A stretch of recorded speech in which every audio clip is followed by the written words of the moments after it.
It's interesting to understand the origins of GSTS as well. It stems from sort of the career path that I took as initially a Canadian naval officer and then going into the space sector and becoming aware in the early 2000s of a desire and requirement from the Canadian and US as well as European governments to come up with an unclassified system to track all the ships all around the world all the time. I led the team that designed, built, and launched the world's first maritime monitoring satellites in Canada, which transformed into the global maritime AIS data solution provider called Exact Earth, which has recently been acquired by Spire Maritime. I then spun out GSTS as a company that would process the data from multiple sensors that were now being made available, including the space sensors, and develop applications to save lives, energy, and protect the environment. And that has been our goal, and it has never changed since day one. There's increasing amounts of data and new AI technologies, but that's been our goal, is to extract the intelligence from these increasing data sets that are available.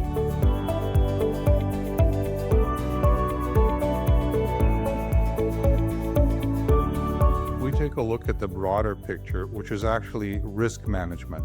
So we focus on risk management, and for us, risk management has three categories: security risk, environmental risk, and commercial risk. And we can take a look at the physical risk issues that we detect associated with vessels and ports, and then the digital risk.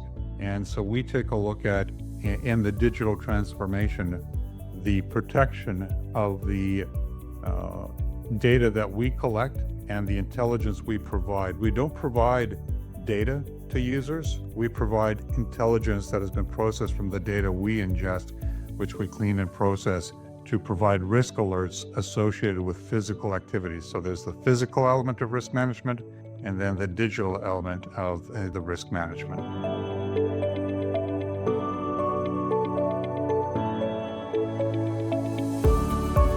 So think of OCIANA as a smartphone, like an iPhone or an Android phone.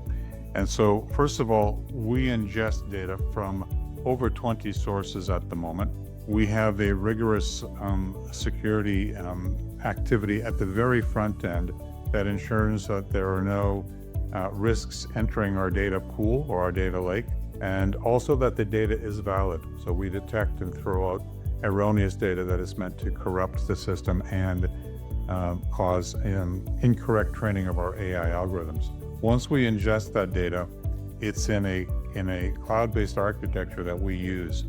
And we actually work with our national security agencies as well as specialist industries in continually developing and enhancing the protection of that data set using the latest techniques. We do regular penetration testing.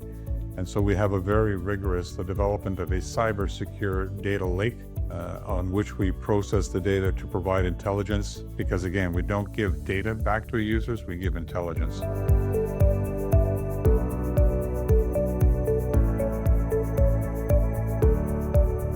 It's actually totally transparent to the port authorities or the users. Think of it again like a security upgrade to your phone. There may be a period of time when the system's unavailable, but we're hosting it in the cloud, so there's nothing that the users would see.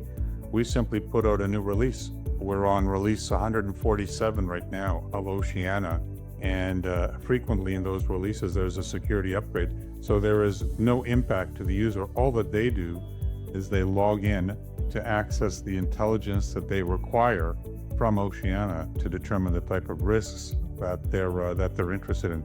So it's totally transparent, no impact. They're not even aware that an upgrade has taken place.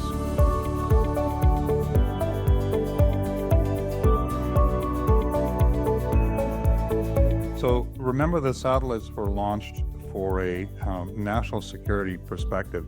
And we have two primary capabilities that we develop in OCIANA: single platform, same data.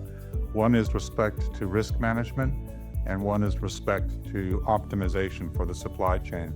And the initial users that we have worked with are actually people like border security agencies, coast guards, navies, who are using the system operationally now to detect the threats that they're interested in. Ports are starting to understand what what they may need to know. But from a physical risk identification, from a security risk identification, it may be other agencies that are actually responsible for that. So in Canada, we have the Canadian Border Security Agency, or the Coast Guard, or the RCMP. So they're the ones primarily responsible for security risk. Now, what we demonstrate to the ports is we can also bring other type of risk. Remember, I talked about commercial risk. We have the ability to identify that a ship has maybe displayed engineering problems 6,000 nautical miles and 6 months away.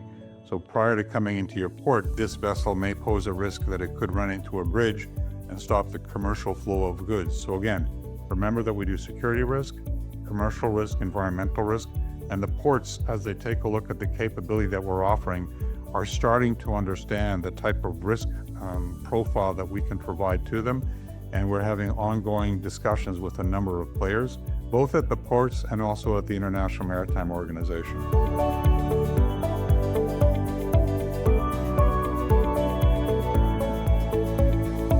So we are a consumer of data, and having built satellites and sensors, which are risky and expensive, we now see billions of dollars being spent on a range of sensors that are in space, in the air, on the water, under the water, on the ships, on mammals. We take advantage of the increasing amounts of data that are being made available.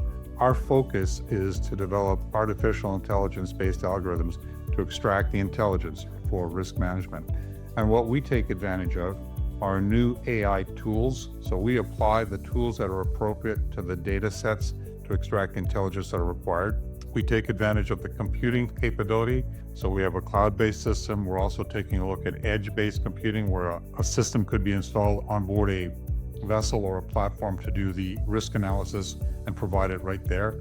And we also have an eye on, what's happening further downstream. So we have an eye on quantum computing activities as well. But our focus on the technology is with respect to, we procure and get the data. How can we store and process that data faster? That's primarily what we're taking advantage of. And we have an active R&D program supported by the National Research Council of Canada, as well as other organizations from a defense and security perspective. So every year we are developing either newer, faster processing based on new algorithms and computing power that's available, or security elements to protect the data lake that we are working on.